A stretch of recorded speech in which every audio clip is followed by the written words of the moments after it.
plugging in to the soul of the us, of the whole, right? Some of you like, yeah, that's right. Do you know what the number one killer is in the world? Stress. Stress, heart attack, cancer, what else? Okay, so hold on to your seatbelts, all right? The number one cause of death is loneliness. Oh. Have you ever heard of babies that fail to thrive when they're not touched? Yes. Right. The number one cause of death is loneliness.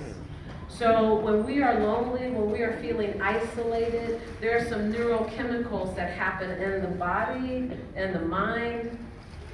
Inflammation sets up when we are lonely, when we are sad, when we are depressed, when we are chronically stressed. And when we talk about cultural correlations of stress, we can talk about a tradition of fear.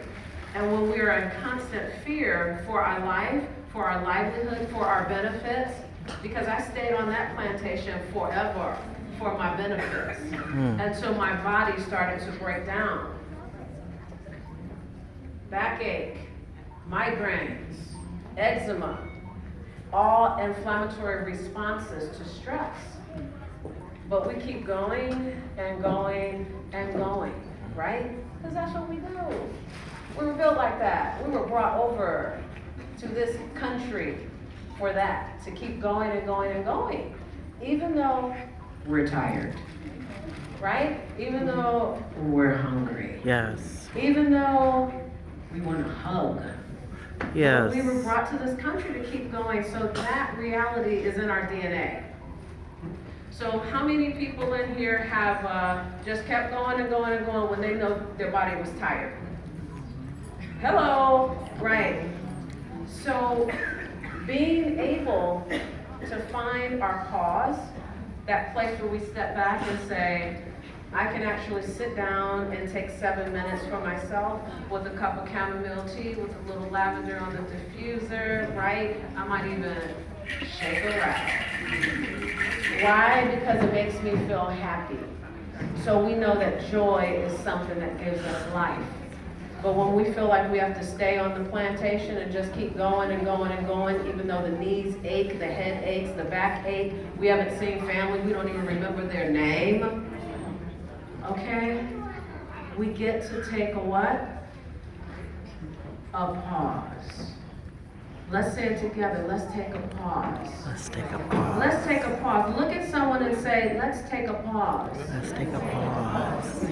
Say it to somebody else. Let's take a pause. Let's take a pause. Okay. So, why is that pause important to stress management and to the connection of the mind, body, and spirit? It's a place of refreshment. It's a place where the nervous system can calm down. So we have our parasympathetic nervous system and our sympathetic nervous system. Now, if we stay in the sympathetic nervous system, that's our go, go, go, go until I drop and die. Because this is what happens. We've seen it. Not just the elderly, but the young.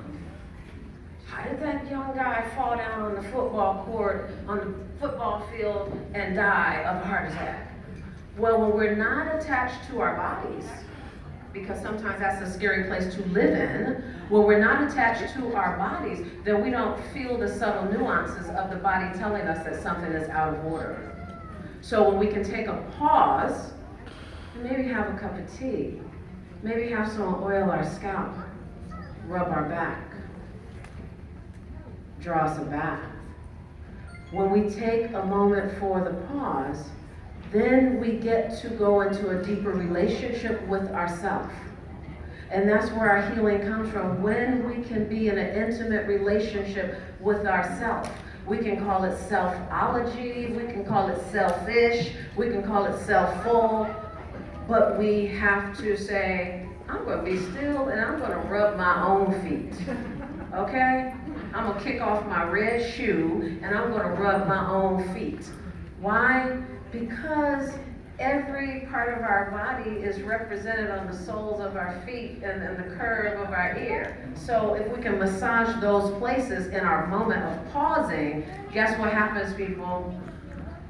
What do you think can happen? Relax, get the stress out, we might feel good. We will feel better. So right now, I just want to take you on a little journey, but this journey will involve you disconnecting from your cell phone.